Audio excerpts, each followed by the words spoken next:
দিন তোর দরজা খুলে থাকিস অবাদানা গোনার হিসেব কেন রাখিস সাক্ষাৎ আলাদিন তোর প্রদীপ ভরা জিনে কেন খুঁজতে যাস আমায় সাজা।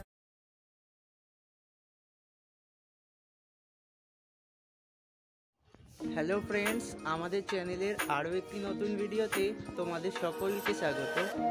সরস্বতী পুজো আর এক সপ্তাহ বাকি, সেই উদ্দেশ্যে আজ আমি চলে এসেছি অম্বিকা কালনায়। আজকের এই ভিডিওতে আমি তোমাদের দেখাবো কালনার কিছু সেরা প্যান্ডেলের প্রিপারেশান, এবং এই সমস্ত প্যান্ডেলগুলোর লোকেশান কিন্তু ভিডিও ডেসক্রিপশন বক্সে থাকবে। তাহলে চলো বেশি কথা না বাড়িয়ে আজকের এই ছোট্ট ভিডিওটি শুরু করা যাক।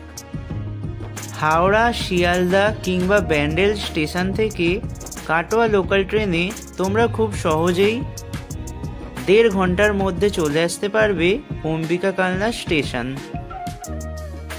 হাওড়া বা ব্যান্ডেলের দিক থেকে আসলে তোমাদের নামাবে 3 নম্বর প্ল্যাটফর্ম, কিন্তু তোমাদের ওভারব্রিজে করে যেতে হবে 1 নম্বরের দিকে। কালনা স্টেশন থেকে বেরিয়েই স্টেশন রোড ধরে 3-4 মিনিট হাঁটলেই দেখতে পারবে সমন্বয় ক্লাবের প্যান্ডেলটি, যাদের এই বছরের উপস্থাপনা আদিযোগী। প্যান্ডেলে লেজার শোয়েরও ব্যবস্থা থাকবে। সমন্বয় ক্লাবের প্যান্ডেলটি দেখার পর সোজা স্টেশন রোড ধরে তোমরা চলে যাবে কালনা পুরনো বাস স্ট্যান্ডের কাছে। সেখানে আসলেই তোমরা দেখতে পারবে ত্রিধারা ক্লাবের এই বছরের প্যান্ডেলটি। ত্রিধারা ক্লাব এই বছর 3য় বর্ষে পদার্পণ করলো। এই বছর সরস্বতী পুজোয় এদের উপস্থাপনা রাজস্থানের জৈন মন্দির। প্যান্ডেলে তোমরা দেখতে পারবে ছোট ছোট কাঁচের নানান কাজ এবং নানান হিন্দু দেবদেবীর মূর্তি। প্যান্ডেলের বাইরের অংশটি মোটামুটি তৈরি হয়ে গেলেও প্যান্ডেলের ভেতরের কিন্তু অনেকটাই কাজ এখনো বাকি আছে। বন্ধুরা, এরপর আমরা চলে এলাম কালনা বারুইপাড়া সাউথ বারোয়ারির এই বছরের পুজো মণ্ডপটি দেখতে। এই বছর এদের উপস্থাপনা মাটির ঘরে মা। প্যান্ডেলের কাজ কিন্তু অনেকটাই বাকি আছে। আশা করছি সরস্বতী পুজোর আগের দিন প্যান্ডেলটি তৈরি হয়ে যাবে। বারুইপাড়া দক্ষিণ বারোয়ারির পুজো মণ্ডপটি দেখার পর এখন আমরা চলে এলাম কালনা নটরাজ ক্লাবে। এই বছর সরস্বতী পুজোয় নটরাজ ক্লাবের থিম রাখা হয়েছে আঁধারে আলো। তোমরা দেখতে পারছো এখানে প্যান্ডেলের কাজ কিন্তু অনেকটাই বাকি। প্যান্ডেলে ব্যবহার হওয়া জিনিসগুলো রেডি হয়ে রাখা আছে, শুধু ফিট করার পালা। তোমাদের সুবিধার্থে প্রত্যেকটি প্যান্ডেলের লোকেশন কিন্তু এই ভিডিও ডেসক্রিপশন বক্সে তোমরা পেয়ে যাবে। নটরাজ ক্লাবের প্যান্ডেলটি দেখার পর এখন আমরা চলে এলাম কালনা শীতলা সংঘ ক্লাবের প্যান্ডেলটি দেখতে। এই বছর সরস্বতী পুজো এদের থিম কি করছে তা আমি স্পষ্ট করে বলতে পারছি না, তবে এদের কাজ কিন্তু এখনো অনেকটাই বাকি আছে। প্যান্ডেলের ভেতরের কাজ মোটামুটি কমপ্লিট, কিন্তু এখানে বস্তা দিয়ে ঘিরে রাখা আছে, তাই আমি বাইরে থেকেই তোমাদের যতটা পারলাম দেখালাম।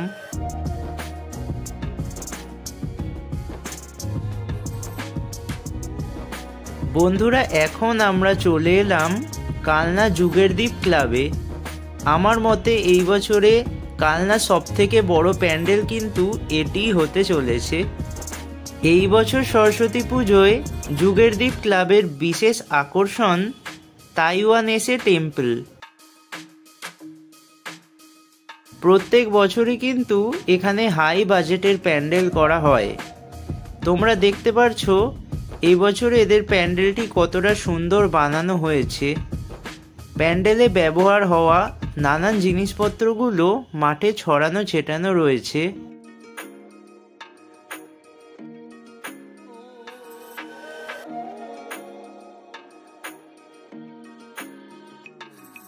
বন্ধুরা, আমরা এখন প্যান্ডেলের ব্যাক সাইডে চলে এলাম। প্যান্ডেলের ভেতরে ঢুকে দেখব কেমন কতটা রেডি হয়েছে।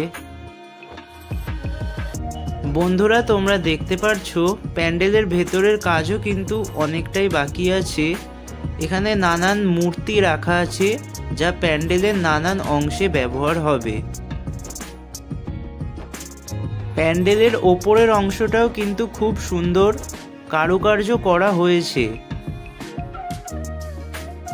তোমরা সরস্বতী পুজোর সময় কালনায় এলে এই প্যান্ডেলটি দেখতে কিন্তু একদমই মিস করো না। যুগের দ্বীপ ক্লাবের একদম পাশে কিন্তু অগ্নিবীণা ক্লাবের প্যান্ডেলটিও হয়ে থাকে। অগ্নিবীণা ক্লাবের প্যান্ডেলটিও কিন্তু কোনো অংশে যুগের দ্বীপ ক্লাবের থেকে কম নয়। এই বছর সরস্বতী পুজোয় এদের থিম বোধন থেকে বিদায় বেলা, অগ্নিবীণা মাঠে রঙের খেলা।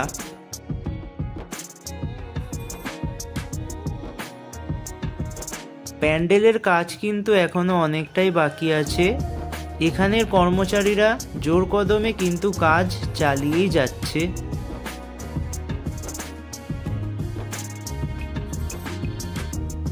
অগ্নিবীণা ক্লাবের প্যান্ডেলটি দেখার পর এখন আমরা চলে এলাম বীণা শান্তি সমিতির এই বছরের সরস্বতী পুজোর প্যান্ডেলটি দেখতে।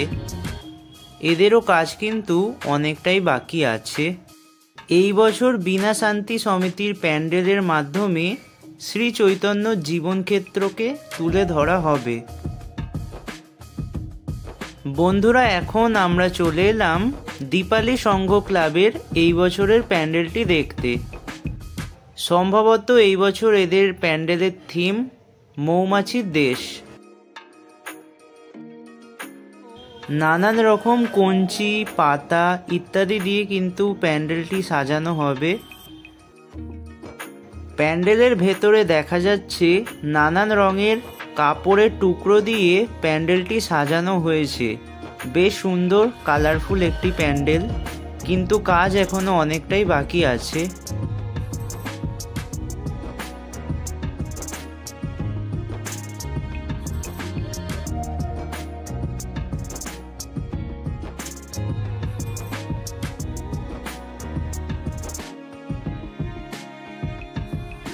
ক্লাব ঘরের ভেতরে কিন্তু আরও নানান ধরনের জিনিসপত্র ছড়ানো ছেটানো রয়েছে এবং বোঝাই যাচ্ছে প্যান্ডেলে কিন্তু ময়ূর থাকবে। বন্ধুরা এখন আমরা চলে এলাম কালনা নিউ ফরওয়ার্ড ক্লাবের এই বছরের সরস্বতী পুজোর প্যান্ডেলটি দেখতে। এই বছর সরস্বতী পুজোয় নিউ ফরওয়ার্ড ক্লাবের থিম সৃষ্টি সুখের উল্লাসে। প্যান্ডেলের প্রিপারেশন কিন্তু অনেকটাই বাকি আছে। আজকের এই ভিডিওতে আমি তোমাদের কালনার 10টি সেরা প্যান্ডেল ঘুরে দেখালাম। পরে আরও একটি ভিডিওতে আমি তোমাদের আরও 10টি সেরা মণ্ডপের প্রিপারেশন ঘুরে দেখাবো। বন্ধুরা আশা করছি আমাদের আজকের এই ছোট্ট ভিডিওটি তোমাদের ভালো লেগেছে। ভিডিওটি ভালো লাগলে অবশ্যই লাইক করে দেবে, শেয়ার করে দেবে এবং আমাদের চ্যানেলে যদি নতুন হয়ে থাকো, আমাদের কন্টেন্ট যদি তোমাদের ভালো লেগে থাকে তাহলে কিন্তু অবশ্যই চ্যানেলটিও সাবস্ক্রাইব করে নেবে। দেখা হচ্ছে পরের ভিডিওতে নতুন কোনো টপিক নিয়ে।